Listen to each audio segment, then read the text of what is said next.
If your legs feel heavy after a normal walk, it isn't age, and it isn't because you stopped getting under a squat rack. After 50, 5 specific stabilizing muscles in your lower body begin to silently shut down. These are the muscles that hold your hips steady, lift your feet, and protect your knees with every single step. This diagram shows exactly what happens. The muscle itself is still physically there, but your brain has stopped sending signals to it. This is neuromuscular dormancy. The wiring remains intact, but the connection goes dark. You cannot fix this with traditional squats or leg press machines. Your body is incredibly efficient, so it will use your dominant muscles to lift the weight, completely bypassing the dormant ones. Regaining youthful leg strength is not about lifting heavier weights. It is about rebuilding those specific dormant brain-to-muscle connections. Here is the 5-step process to bring them back online. This diagram highlights the muscle on the front of your shin, the tibialis anterior. It does exactly one job. It lifts the front of your foot to clear the ground when you walk. To wake it up, stand with your back flat against a wall and your hips pressed firmly into the surface. Step your feet out about 15 to 20 centimeters in front of you, shoulder width apart, and pull your toes up toward your shins as high as you can. Do not bounce and do not use momentum. Hold that top position for 2 seconds, then lower your feet slowly under control. Every slow rep rebuilds the dormant signal. For week 1, you will do 3 sets of 20 reps against the wall, resting 30 seconds between rounds. Bringing the tibialis back online allows your foot to clear the ground naturally. This directly eliminates the shuffling, tripping, and stumbling that people usually blame on their age. Step 2 targets the back of the lower leg. This cross-section shows the soleus, hidden beneath the larger, more famous calf muscle. The soleus does 80% of the work when you walk, but most people train it wrong. Standing calf raises route the load straight past it. To actually target the soleus, the knee bends to 90 degrees. That position forces it to take on the work. Sit on a sturdy chair with your knees bent at 90 degrees and your back upright. Place the balls of your feet on a small book or block. Let your heels drop slightly below your toes, then press up as high as you can. Your week 1 protocol is 3 sets of 25 reps. Take 3 full seconds to lower your heels to guarantee deep muscle activation.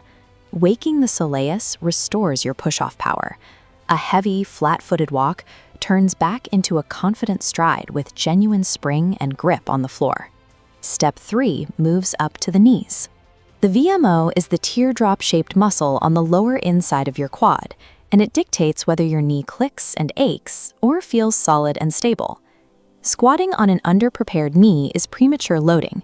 You end up grinding the cartilage and inflaming tendons before the muscle around the joint is awake enough to absorb the stress. We bypass the joint impact entirely with the wall set. Slide down a wall until your thighs are parallel to the floor, or stop at 45 degrees if you need to. Press your lower back flat, keep your weight in your heels, and push your knees slightly outward. This diagram illustrates the absolute rule for knee safety during a hold. Your knees must be stacked directly over your ankles, never pushed forward past your toes. For week 1, you will do 3 sets of 20-second holds. Focus on feeling the deep burn right above the inside of your kneecap. Isometric holds build a dense layer of muscle armor. You are proving that the joint must earn the right to handle dynamic weight before you ever load it. Step 4 stabilizes the pelvis. The adductors line your inner thigh. They have a hidden but crucial job, keeping your hips level for the split second your body weight balances on one leg during a normal step. Watch the chain reaction when they are weak. The femur rotates inward. The pelvis loses its anchor and tilts, and the resulting strain shoots into your lower back and down into your knee. To train them, stand tall next to a wall for light balance support. Shift your weight onto a soft knee, then sweep the opposite leg across the front of your body, pulling it slightly past the midline. Keep your torso perfectly upright. Do not lean, and do not swing the leg with momentum. Force the inner thigh muscle to drive the entire action.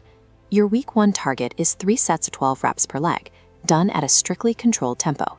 Fortifying the adductors eliminates the side-to-side wobble in single leg movements, bulletproofing your hips against the kind of twists that sideline most men for months.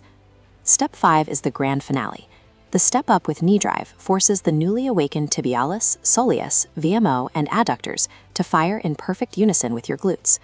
Plant your top foot entirely on a low step. Drive your body upward using 100% effort from that elevated leg, and finish by pulling your opposite knee high and pausing.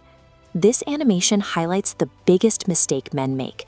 If you use your bottom foot to jump or bounce off the floor, you cheat the sequence. The bottom foot must act as dead weight. Your week 1 goal is 3 sets of 10 reps per leg, focusing entirely on a slow ascent and a highly controlled descent. Isolated muscle strength is useless until it is neurologically sequenced together.